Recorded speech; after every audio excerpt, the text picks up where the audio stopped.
Good morning, good afternoon, and good evening to all of our attendees joining us today for this latest Data Science Central webinar. This is Raphael Knut, your host. I'm a contributing editor at Data Science Central. I'd like to start our event off today by thanking Figure 8 for sponsoring today's event. Figure 8 is a longtime supporter of the Data Science Central community, and we are honored to have them sponsoring our event today.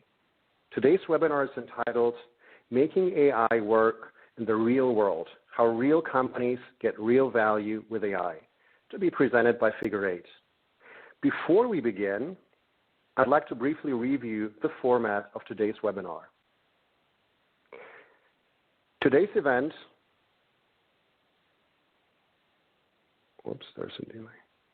Today's event will be 1 hour long. We will have one presenter who I'll introduce in just a minute. There will be a 10 to 15-minute Q&A following the presentation. And this event is being recorded and will be available on datasciencecentral.com later this afternoon following today's live event. I'd also like to encourage our attendees to provide questions throughout the presentation. We will be reviewing and presenting them on your behalf during the Q&A portion of today's event. I'm very pleased to introduce today's speaker, Alyssa Simpson Rochwerger with Figure 8. Alyssa Simpson Rochwerger is VP of Product at Figure 8.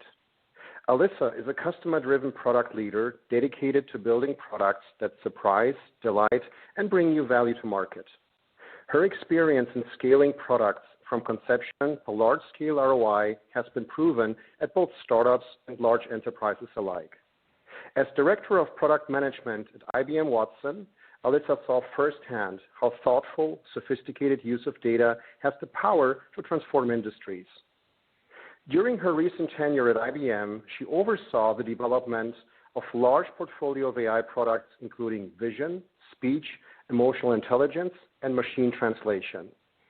Thanks for being with us today, Alyssa. We're looking forward to your presentation.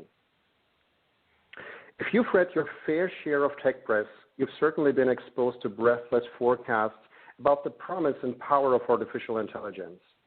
The thing is, a lot of these articles are light on detail or focus too heavily on algorithm and not on business value. In today's Data Science Central webinar, Alyssa Simpson Rochwerger of Figure 8 takes an industry-by-industry perspective on true AI adoption.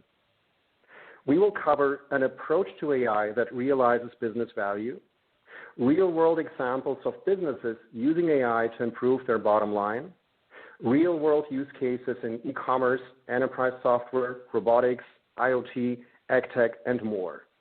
We will separate the hype from the reality, the theoretical from the practical, and the research labs from ROI. Alyssa, with that, I'm going to turn it over to you. You can begin as soon as you're ready to go. All right. Good morning. Thanks, everyone, for joining. I'm excited to jump right into it, but I thought we would start out first with just a poll to understand a little bit more around who we have here today joining the webinar. If you would take a moment and please select your job role. I'm looking to understand, sort of what the makeup is of this audience so I can tailor the presentation best to you guys. So go ahead and select if you are a data scientist, line of business, an engineering, an IT researcher, depending on what your area of expertise is. That'd be super helpful. Thanks so much for putting that in. Looks like we're already getting some great information back. About 30% so far of data scientists are machine learning. About 30% are business folks, us crazy people like me who don't actually code on a daily basis but pretend to know what we're talking about. Definitely have some engineering and IT as well, and even 14% of students. Awesome. Wonderful. Well, it sounds like a mixed audience, and I will ask one more question here, which is how advanced are your organization's machine learning efforts? I'm always curious to understand kind of where folks are at. Is this something you guys are using extensively? You're just getting started with machine learning? Are you planning or evaluate to take on a machine learning or AI project in the future, or are you just here to educate yourself? There's a huge variety in the industry. It's always great to understand where people are sort of in reality day to day. Looks like today we actually have quite a few folks who are just here to educate themselves on this topic, which is wonderful. About 30% of folks just getting started on their machine learning and AI journey, and a handful of you who are using it extensively already. So that's great to see. This tracks about with my understanding of the industry so far. I love having data-driven results here to map that. Wonderful. So here are the results of the polling here, as I mentioned, and we will jump right into it. So a lot of folks ask, sort of how did you get started in machine learning, and how did you get into this in the first place? And it's a bit of a funny story. I was actually on a flight back from London to San Francisco, and I had the privilege of speaking to my seatmate, and we just sort of got to chatting. It turns out she was a really interesting woman who had sort of had a very extensive career in technology and helped out in all sorts of interesting ways. And she gave me some great career advice. She said, go solve the hard problems. Everything else will sort itself out. I was at the time where I was perhaps frustrated a little bit with my boss and not sure what I wanted to do next. And this was just incredibly clarifying advice. It's stuck with me ever since. And I was at IBM at the time. I was in sort of an analytics product management division, and I sort of looked around, what's a hard problem? And I looked inside and out of IBM, and at the time, Watson was kind of this shiny, hard problem, and machine learning was something I didn't know anything about at all. And I sort of gravitated towards it and ended up accepting a position in product management in the Watson division. It was just when the Watson division was sort of starting out on its journey to become a real business unit, sort of shifting out of research mode and into business mode. And I had the privilege to join as sort of the first product manager for the computer vision suite. And one of the first beta customers that I had in the computer vision land was I got the privilege to work with a company called OmniEarth. And they were sort of working on combating climate change and applying computer vision to figuring out how to tell what parts of land were too dry. And so they were able to use computer vision to understand, hey, is your grass too green? They created some custom classifiers to understand this, and they were working with the government here in California, just right in my backyard. And I thought, holy cow, have I stumbled on a cool, hard problem, right? How can I take this machine learning and AI technology and really apply it towards things I care about in healthcare and climate change and education and all these other industries? So it was a huge privilege to work on this project with them, which at the time, they were a very small company, probably 20 or 30 people. They were using a beta product of mine that sort of barely worked, and they were able to actually sort of really accelerate their efforts using computer vision. And lo and behold, it created some great business value for them. They actually got acquired by a company called EagleView. And this little company now, EagleView, sort of accelerates machine learning across the insurance industry for a whole range of different use cases, largely relying on computer vision. And pleased to continue to be able to still work with them today, even in my capacity at Figure 8. And so, this sort of got me hooked a little bit on the power of machine learning, both to solve problems I care about as well as generate sort of very concrete business value. I'm going to talk a little bit about sort of how we do that. But to sort of start with one other example that really sort of gets me excited. I don't know if folks remember recently in California there was a ton of fires, and actually outside my own house I couldn't breathe, and I had to drive away and go to Tahoe because it was it was a disaster. And this is an example here where the Pentagon is using artificial intelligence to actually sort of fight wildfires and figure out where they should drop water, where the lines are for the firefighters to move around and successfully control the fire, and some really cool applications. And they were able to control the fires sort of better perhaps than they would have been without artificial intelligence and without using machine learning. So, I'm trying to sort of contrast this with the sort of crazy hypeness around AI and machine learning, and it's going to take over the world and, cause all sorts of harm and damage, and kind of get into the nitty-gritty reality of what is going on the ground. How are people actually using machine learning in production today? And I see a couple of different themes that I'm going to sort of walk through. So, in my experience, in reality, production actually lags behind. A McKinsey quote stat here is that 20% of C-level execs said that they currently use any AI-related technology at scale or in a core part of their business. There's quite a few sort of tire-kicking projects going on, a lot of people sort of thinking about adopting AI, but only about 20% who are actually using it in production for a core business application. And another sort of source that I follow is from PwC, which it really says here around sort of the core of the problem is actually that you need to start with the business problem and then get into the data and the algorithms and everything else to help you achieve it. But if you don't start with what problem are you actually solving, you sort of lose sight of these projects and they don't often sort of make it all the way to production. However, success of these sort of production problems depends directly on the data. Our AI systems are only as good as the data that we put into them. And I have learned this the hard way personally. When you have bad data in, you will get bad results out.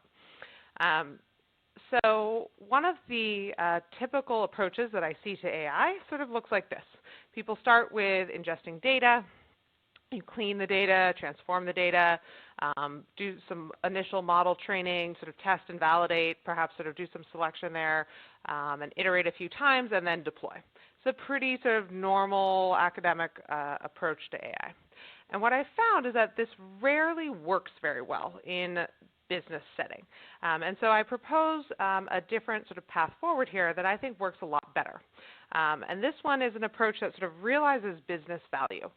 Because as I mentioned, it's important to start with the business problem that you are defining. So in the case of OmniEarth, right, they wanted to reduce the amount of water that was being used in the state of California by 20%, right? The state had put out a mandate. That was the problem. That was sort of a business opportunity there. They did not start with, oh, hey, we have a lot of cool satellite images. What should we do with them? They started with the business problem. And that then drove them to get the right data, which is that they needed satellite imagery that reflected latest and greatest around who was using too much water. And they needed to categorize that data into, is your grass too green or is your grass brown and sort of appropriately dead a little bit due to lack of water. Do you have a swimming pool in your backyard or not? Do you have solar panels on your roof or not, right? And making sure that the data is aligned with the business problem and that you actually have access to the data, you have the right provenance of the data, there's no security implications, you have the ability to refresh and get new data and sort of do data pipeline development. And then, only then, does it make sense to start actually building your model and doing feature extraction, tuning hyperparameters, selecting what is sort of the best approach, and starting to sort of benchmark your model. Often, this is kind of where data science projects end and go to die if you don't sort of get all the way to deploying and actually measuring how does your model, once deployed into a production environment, actually align against your business value measurement that you set out at the beginning, right? So it's not about an F1 score or about how accurate your model is. It's about how much does it, allow you to reduce water consumption back to the business problem that you were defined at the beginning. And doing some A/B testing, different versioning and integrations into business process. And this really requires a whole team of people. It requires working collaboratively with groups outside of data science across different sectors of the business. And once you've sort of gotten into a production environment, this is where it's super critical to make sure that you are actively learning and tuning your model and making sure to refresh and learn, as production never correlates directly to the data that you trained with. So it's super important to make sure that you continue to train and test and tune your model over time to mitigate bias or unexpected outcomes or anything that was you didn't anticipate. And making sure that you have an active learning loop set up with sort of a human-in-the-loop approach is absolutely critical, because you don't want to sort of ever get into a situation where a model is making judgments in a way that's completely unsupervised and divorced from a business application.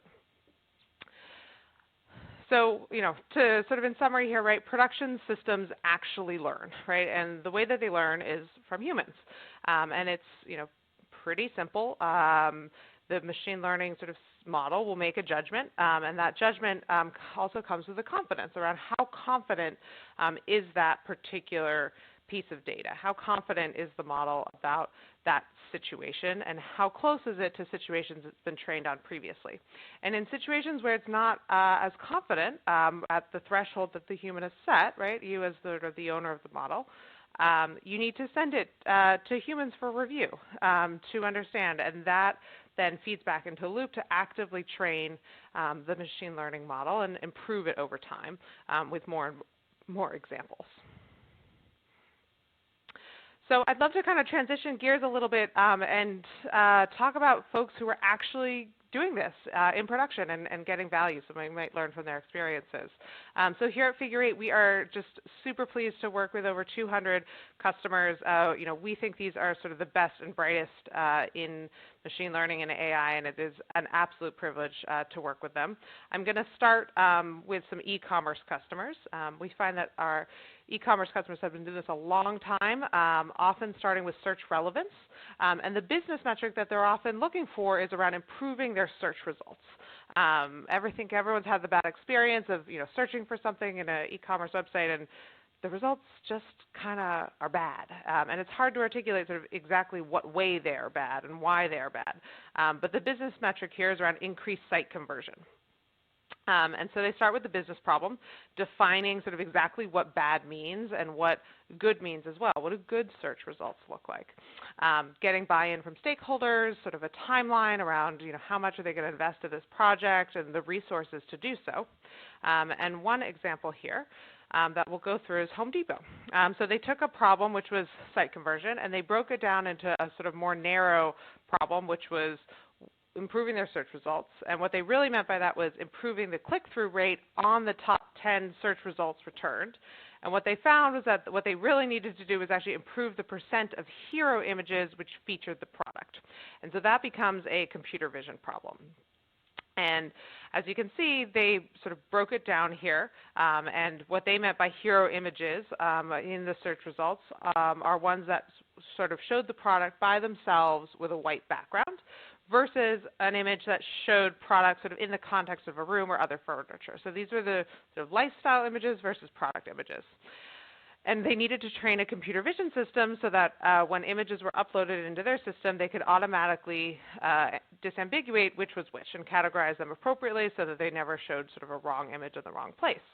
And so this broke down into a job run on Figure 8, which is, hey, here's a towel bar. What type of image is this? Is this a product image, or is it a lifestyle image, or is it something else, right? It's always important in your data when you're doing sort of annotation to account for things you might not anticipate in your data. And so, who knows what gets uploaded in context of data, so always important to account for things that you don't know. So they were super successful. This is a pretty simple computer vision problem. And I moved recently. I was trying to find a new towel bar, and I was searching through the Home Depot website, and I could not find any lifestyle image that was in the place of where a product image should go. It was really well done. So I assume this is working pretty well for them, generating results that they're happy with. So another example here, just to sort of end on Home Depot, right? They're using Figure 8 to sort of standardize the product images, as I mentioned. They're training, testing, and tuning their search recommendation algorithms across mobile and desktop, and creating sort of living rooms that are searchable on social media by placing bounding boxes over crucial products. So they do all sorts of different items. We just went through sort of one specific example, but they've been able to take success in a small project and amplify that across multiple parts of their business. I'm pleased to work with them. Another example is eBay. We're super proud to have eBay as a longtime customer of ours, and the investment that they've made has really paid off. eBay is super public with a lot of the learnings and improvements that they've had using different types of machine learning in their search models, but very sort of similar. And one of the things that I think is really cool that we've been helping them out with behind the scenes is around a visual similarity search. So you can actually take your phone and the mobile eBay app, and you can hold it up to, hey, someone has like cool shoes over there, like I want some. And it will be able to sort of isolate those shoes and search for similar shoes within the eBay catalog so that you can actually find some that are relevant, that sometimes are the exact match or sometimes are really close. And this generates sort of very real business revenue for them, right, which is around product upselling, making it a stickier experience, repeat customer business.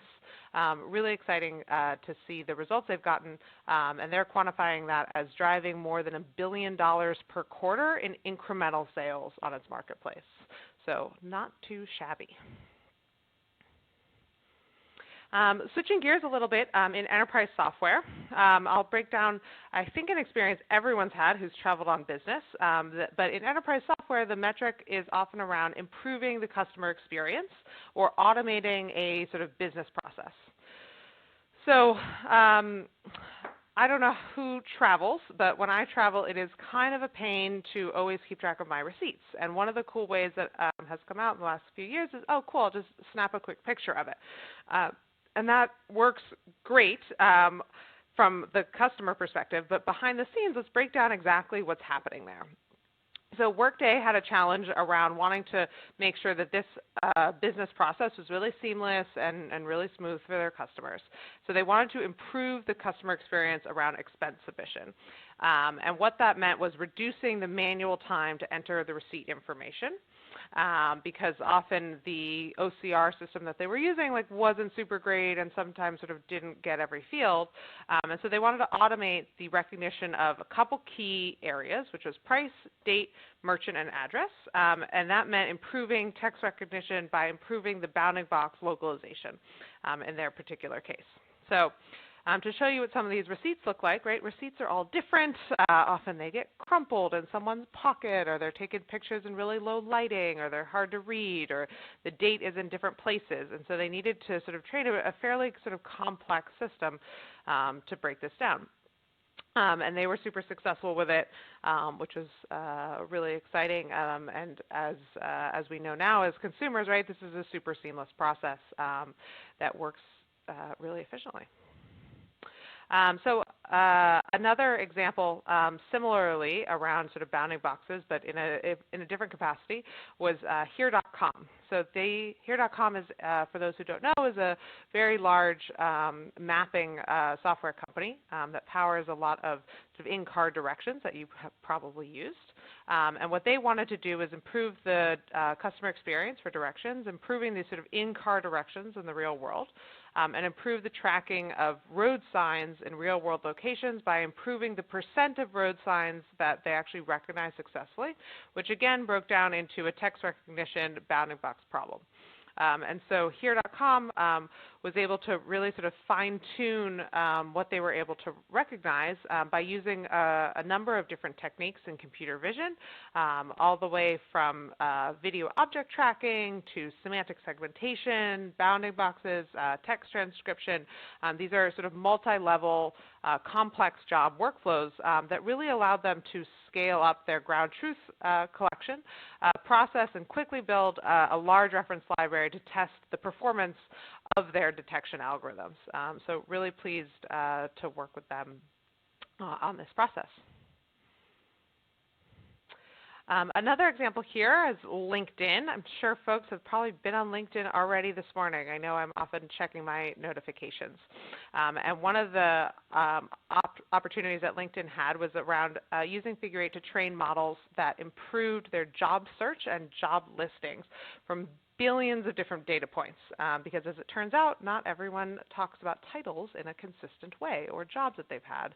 And they needed to train their models to actually sort of rationalize all of this messy real-world data and extract sort of relevant information from those job postings so that they could identify and categorize companies by different industry and evaluate sort of the quality of their recommendations around improving their search results, and which allowed them to then sort of target custom groups of folks who were sort of subject matter experts to do these complex jobs.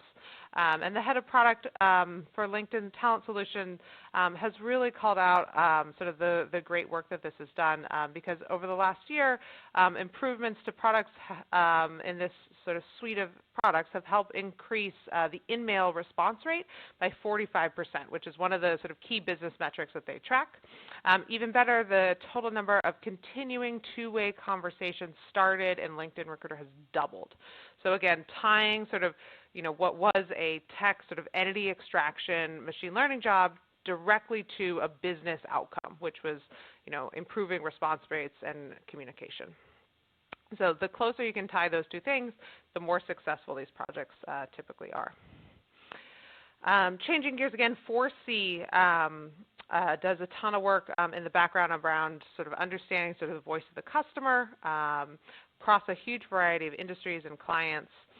And they were able to use Figure 8 to really sort of help them have a better understanding of customer satisfaction around creating really fine-tuned sentiment analysis systems to categorize customer chat, feedback, and things like that across a lot of different industries, because the way that you speak about something in, say, an airline context is perhaps really different than you would a food service or retail context. And so being able to have sentiment tailored for a particular business outcome has really helped them a lot. Lastly, in the enterprise space, we have Human Digital, which has used Figure 8 to build ground truth data for algorithms and really create a ton of sort of actionable insights from the crazy, messy world of social media. And so they've been using Figure 8 to annotate data from sort of a huge variety of both domestic and international social media platforms. Lots of different jobs on Figure 8, really around sort of targeting. But the business metric that that Luke found super interesting is really around time to value. So that one of the things they really valued with Figure 8 is that the job would have taken sort of 2 years to complete, right, by sort of manually having the research team annotate the data. But by using sort of the power of Figure 8 and scale, they were able to do it in 4 days. So a great outcome for that as well. And this is one that I love. Adobe, I don't know if folks have ever had the opportunity to search for stock photo imagery, but it's often really hard to sort of find the right image that you want for the right sort of marketing campaign. And you can spend hours and hours and hours looking through stock imagery. And in this case, Adobe has about 120 million images. And what they needed to do is sort of train models that could detect really subtle attributes and the differences between images so that they could improve sort of the outcome that helped customers locate the exact image that they needed. So switching gears a little bit into the land of robotics and IoT. Again, very similar around sort of business process automation, but there's a fun video here that I like talking about, which is Bossa Nova Robotics. And what Bossa Nova has, for some reason the slide is not advancing. Let me see. No. Stuck. So I'm going to just refresh the page here. Hopefully that will allow me to advance the slide. Alrighty.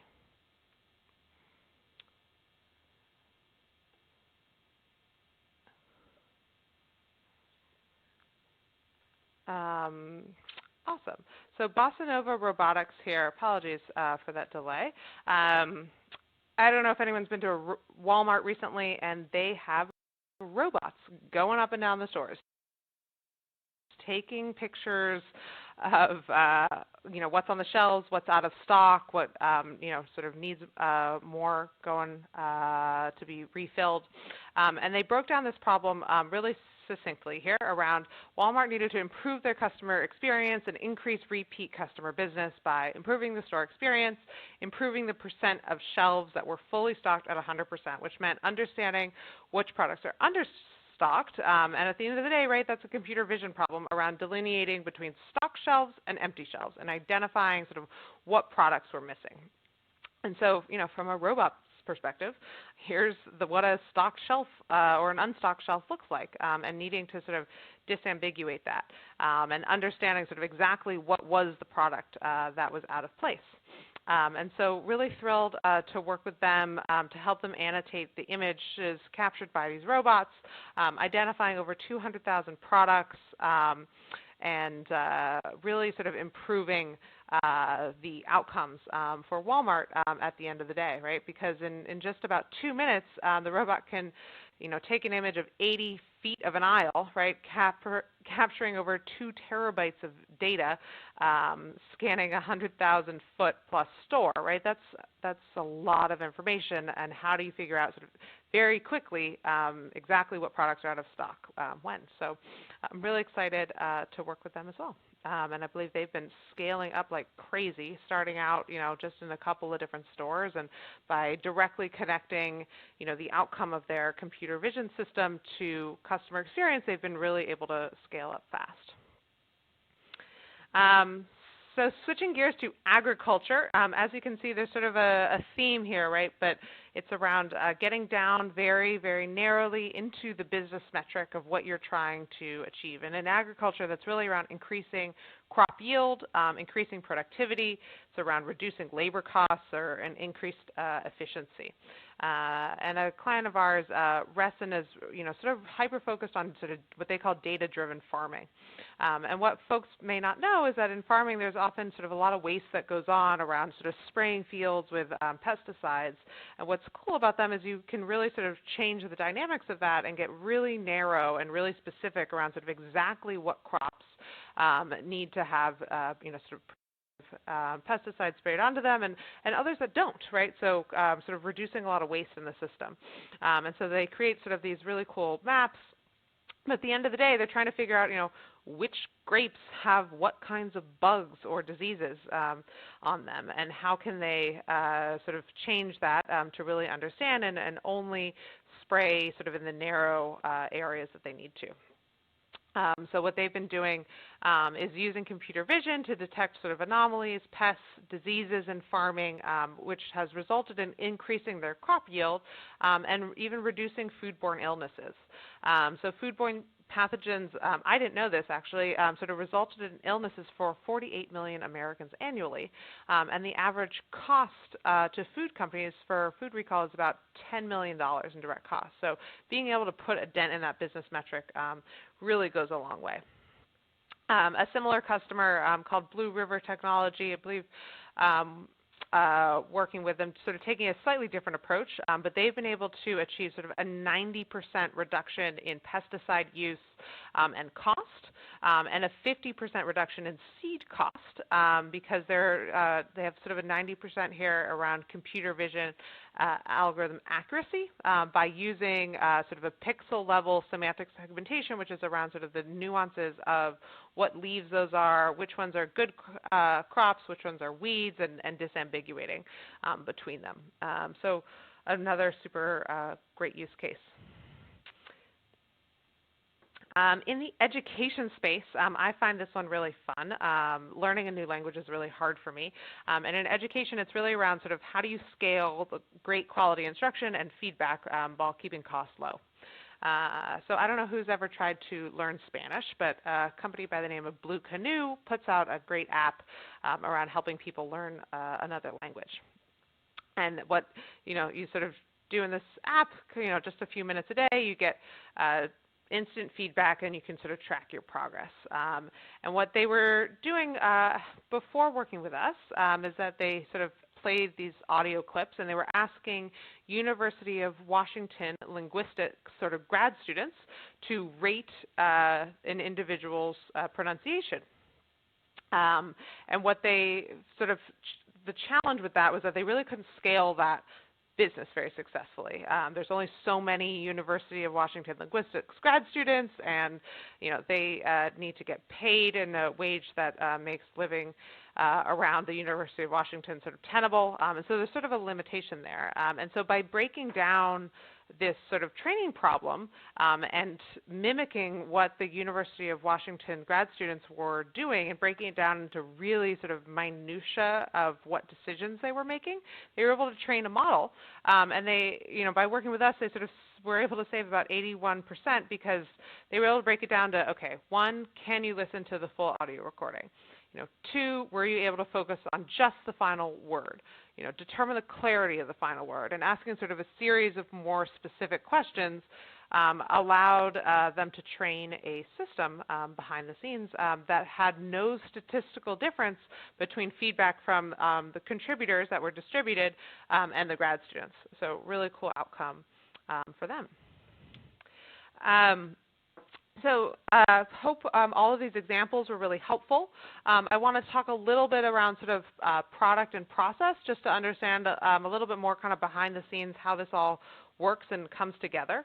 But a lot of these examples really were focused on complex workflows that had a machine learning model as well as human labelers sort of in tandem with one another, sort of working together to do sort of automated high-quality data labeling. And so what that looks like, right, on one end you have unlabeled data, and then in the middle, sort of often using the Figure 8 platform, you have both sort of a model as well as a human labeling job. And what the model is not confident in, it then sends to the labeling job. And then at the end of it, either if it's via a model or via a labeling job, you have high-quality labeled data sort of at the end of that business process. And then you continue kind of doing feedback cycles. So one of the ways in which our product captures this today, we have a product that has around sort of workflow routings where you can set up some of these workflows and route data between jobs, both human and models. And what you can see here is just an example of a computer vision model being trained. It's been trained here with about 900 rows of data. This is a content moderation model here around is something explicit, is it mature content or not? And you can see the model's accuracy and confidence levels against a test benchmark set. This is an area that we are investing in heavily here at Figure 8. I'm really excited, so going to give you a bit of a sneak peek of what's to come. But being able to do sort of advanced routing and workflows with lots of different jobs connected in various ways to one another. Lots of different types of functionality, sort of automating these workflows and creating custom scripts and data transformation in between steps. Things like making sure our quality controls and peer reviews are incorporated. So awesome. I'll just end here with a few things to remember, which is start with the business value. Make sure that you break it down into small and specific components of the process that you want to improve. Make sure that you are getting super real with the data. It's a bad idea to use academic data or data that you don't know where it's sourced from. You want to get production data, or as close to possible as production as you can, to ensure that the training data matches the reality of the real-world deployment. And make sure that you are learning. Always make sure to have a feedback loop to learn from the active deployment of your models. So thank you so much, and I'd be happy to open it up to Q&A. Alyssa, thank you for the excellent presentation. We'll get started with today's Q&A session, and I want to thank the audience for their participation. We have a great many questions that have come in during the presentation, and we'll do our best to get through all of them in the time remaining. During this Q&A session, I'll leave up the screen with contact information for Alyssa if you'd like to contact her following today's webinar. So let's get started. You suggest identifying a business problem as step number one, but how do I know if my business problem could even be solved using AI? Absolutely. Business problems that are good for machine learning typically have lots of unstructured data. There's no one sort of methodology to determine what's a good problem for machine learning, but a good rule of thumb is, do you have a lot of unstructured, messy data? And that could mean lots of images, lots of text, like emails or chats or something like that. It could be a lot of audio data or a lot of social media or video data, but anything that is just messy and a lot of it that would take a human an unreasonable amount of time to understand and categorize is a really great sort of machine learning process if you are trying to structure it and make a sort of clear decision around a specific data type. Okay, super. Next question that came through, what types of data can be used by machine learning? Does this result in time savings for the data scientist? Yeah, as I mentioned, basically any type of unstructured data can be used in machine learning, so it's really not data type specific. Here at Figure 8, most of what we see is often text data. That's sort of the largest category. Computer vision is the fastest growing category, and this tracks with industry standards as well. And sometimes video folks include in the imagery, and then after that is audio data. But it's all unstructured is sort of most of what we see. There's different types of machine learning that use structured data. That's not sort of the bread and butter of what Figure 8 handles typically. Okay, super. Alyssa, can you shed some light on the Figure 8 acquisition by Appen? Yeah, absolutely. We are so pleased to join forces with Appen. We have sort of been longtime collaborators with them. I've actually been a customer of them in a previous life. So Appen really brings the power of scale to Figure 8 on the workforce side, and they have already operate in 180 different languages, I believe, over 130 different countries in their workforces. So a lot of our customers were coming to us, as an example of creating chatbots such as Alexa or Siri or Google Home, right, and really wanting to scale those efforts across languages outside of the United States. So I think this is a really great opportunity of 1 + 1 = 3, where they can take the Figure 8 technology platform, which does great sort of distributed workforce management, and pair it with Appen's crowd. So excited to partner with them and continue to invest in the Figure 8 platform this year. Awesome.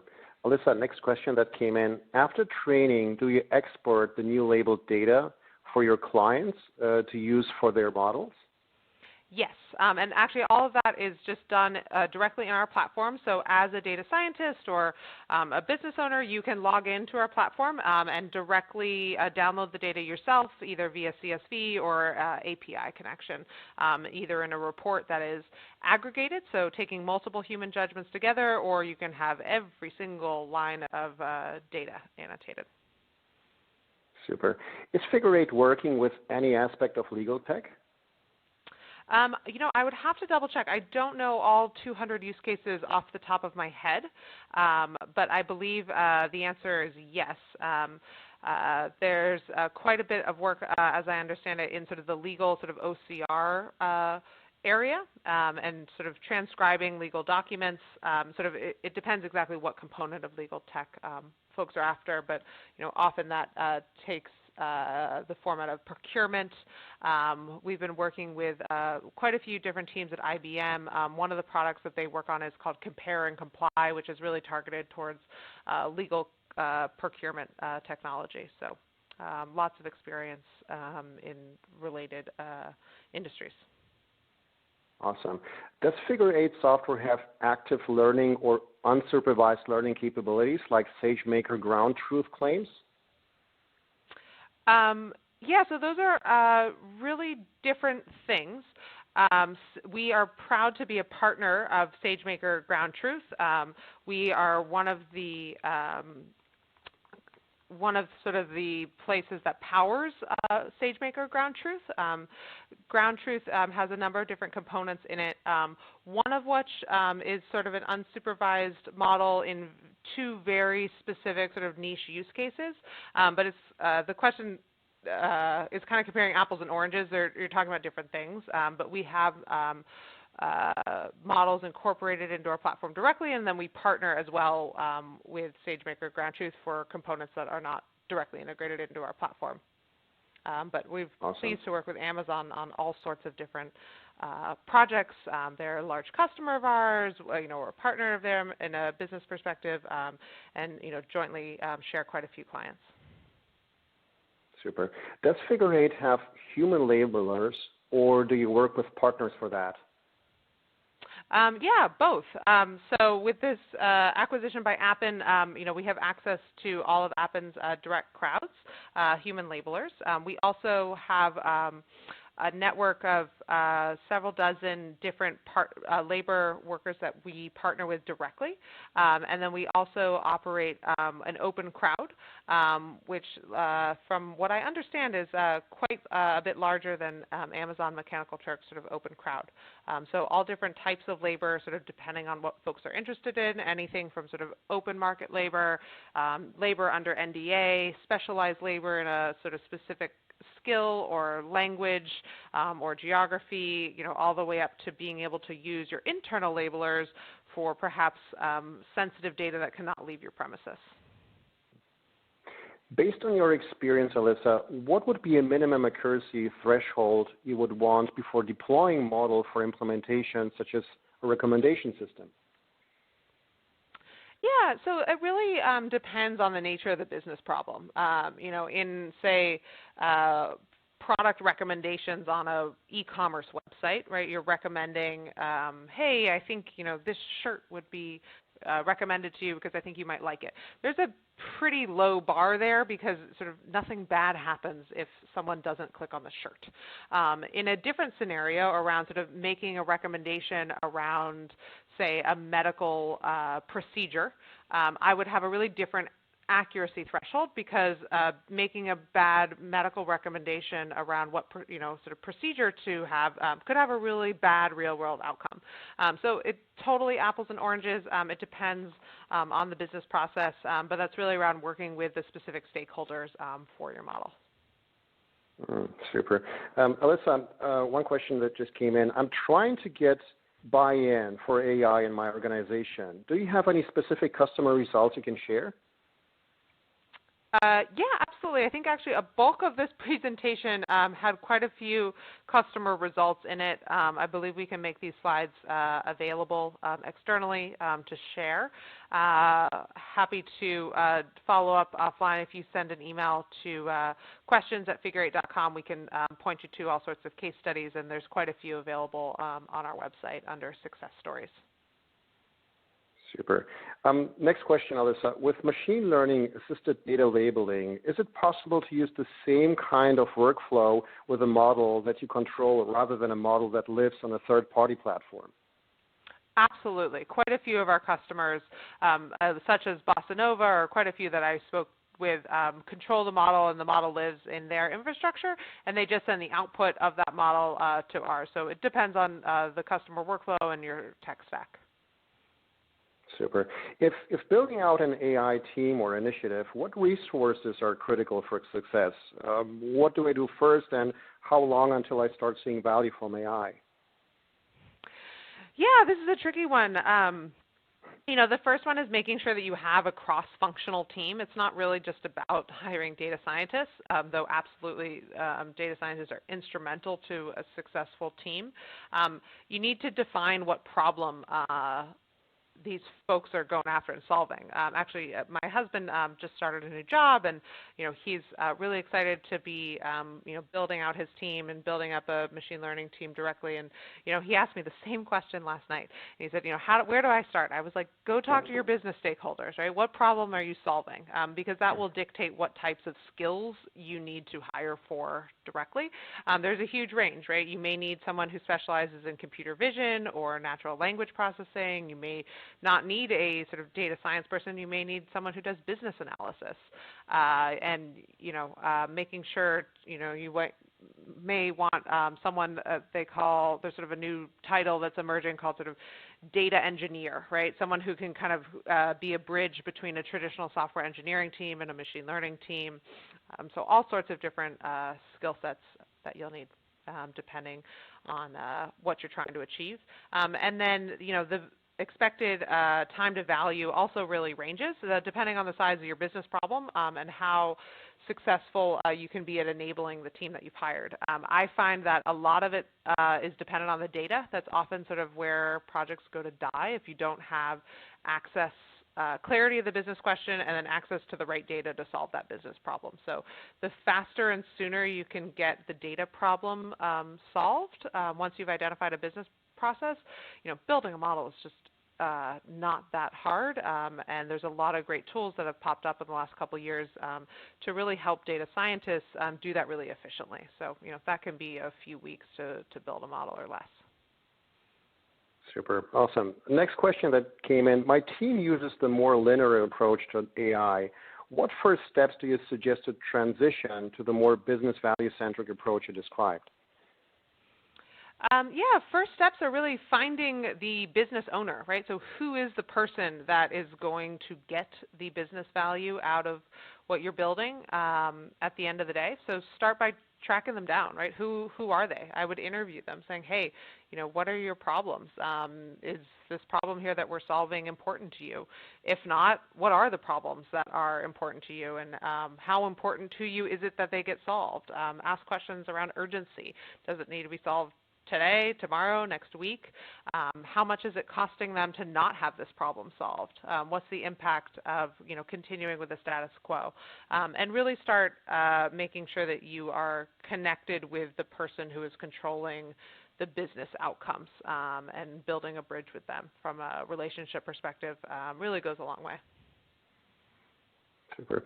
Are there any specific considerations for highly regulated industries, for example, pharmaceuticals? Yeah, absolutely. We work with lots of regulated industries, everywhere from healthcare to government to finance. Often there's, particular data compliance regulations around data not being able to leave a particular location, either geographically or sort of on premise. Also, who can label the data, right? So who are the people that have access to the data? What's the provenance of the data? All of that is something we can totally handle in all sorts of different ways depending on the unique sort of security or regulatory concerns. But at the core, none of it's particularly different from unregulated industries. It just provides some special challenges when getting into the nitty-gritty. Super. What are the things that AI aren't performing better than human? All sorts of things. It's really around the speed and velocity and volume of data that you can process in very short periods of time, where machine learning is way better at humans. I'd also argue that well-trained models that are deployed in a very specific setting are much more consistent than humans, and so you can have a very sort of consistent decision approach to a particular problem that you've identified versus training humans up to make that same decision. There's often variance and judgment calls that different humans will apply to the same piece of data. So, for example, if you are working on, say, an assembly line and you are asking humans to say, hey, pick out all the bad chicken, and you don't really well articulate what bad chicken means. Or you do, but it's someone's first day and they just started, and it's someone else's 400th day and they have over a year's worth of experience picking out the bad chicken. There's going to be variance between those two humans, whereas a model will have the benefit of a high volume of training data and be consistent in how it makes decisions in that one specific scenario. Next question, Alyssa. Is there demand for interpretable, non-black box AI/ML solutions with the business verticals that you highlighted in the presentation? Absolutely. I think transparency around how models make decisions and what data the models have been trained with is absolutely paramount, probably in every single one of the examples that I gave. Though I haven't spoken with them personally, I would venture that. I also think it's really irresponsible to deploy any type of sort of black box model anywhere where you don't understand how it's making decisions, you don't understand what data it's been trained with, and you don't understand how it learns. I would stay away from that in any business context. So I highly encourage people to be super transparent and clear with how what training data has gone into a model, how that model is making decisions, and how the feedback loop is happening for that model. Awesome. The next question that just popped in your opinion, in a company trying to get its feet wet with AI and just starting out, what do you think would be a preferable, a hard, long project with deep impact, or a small, easier project that gets the ball rolling but much lower business impact? Definitely the second one, in my experience. Start small, prove value, and grow from there. It's often, just really great to have a smaller impact that's near term and easy to quantify than it is, sort of boiling the ocean and solving a really complex problem that will take, months or years to prove out. Have you worked or seen machine learning processes applied to capital market data, for example, stock tech data? Yeah, absolutely. I know there's actually even a company that buys and sells stocks just based on tweets, and being able to do natural language processing of tweets that are coming out and different news data. I was involved with the purchase of a company called Alchemy at IBM that had a news algorithm that parsed, I believe, 100,000 or so different daily news articles, and folks would use that information to make, sort of capital market decisions. All right.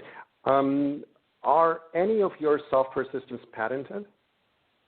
Yes, we are pleased to hold, I believe, a dozen or two patents. I'd have to go back and get the exact numbers, but we hold a variety of patents on our platform technology, on our quality controls, on our machine learning integrated approach. Really proud of our patent portfolio. Have Figure 8 collaborated with international organizations not based in the United States? Yes, absolutely. We have quite a few customers. Actually, a part of my team today is in the UK, and I believe they're traveling to 4 or 5 cities across Europe working with various clients. But yes, we have quite a bit of experience doing that, both with partners on the contributor side as well as customers.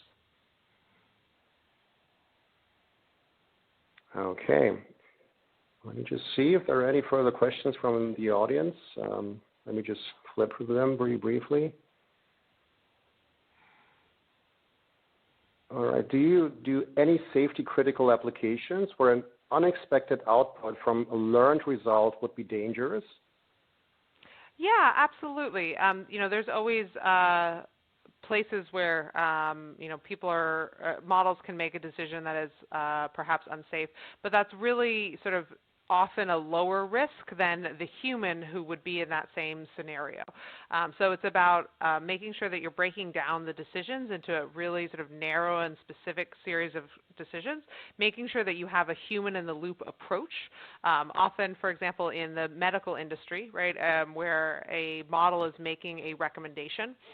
For example, my sister is type 1 diabetic, and she, has a blood glucose monitor that's embedded into her, and it's making recommendations on, what she should eat or not eat. But at the end of the day, right, both her doctor and her as a human are in the loop, making sure that they are sort of double checking anything that the model is outputting, and continuing to keep an eye on things.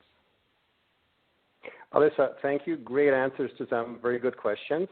For those of you that asked questions that weren't answered today, we will be sending all unanswered questions to Alyssa and the Figure 8 team so that they can follow up with you after today's webinar. I have just a few quick announcements. Please mark your calendars for March the 13th, 2019, in our next Data Science Central webinar, Advanced Mapping with Tableau. Also, today's taping will be available for on-demand viewing later today and can be found on the homepage of Data Science Central in the webinar tab located at the top of the page. and past webinars are available on demand at datasciencecentral.com. If you haven't had the opportunity to view them, I encourage you to take a look. They provide very useful insight into a wide variety of topics of interest to our data science community. This brings today's webinar to a close. I'd like to thank our audience for their attendance and thoughtful questions, and special thanks again to Figure 8 for their sponsorship, as well as to our speaker today, Alyssa Simpson Rochwerger, for her insights into today's topic. My name is Raphael Knut, and I'm very pleased to have been your host for today's event. I look forward to seeing you all again on March 13th, 2019. Have a great day.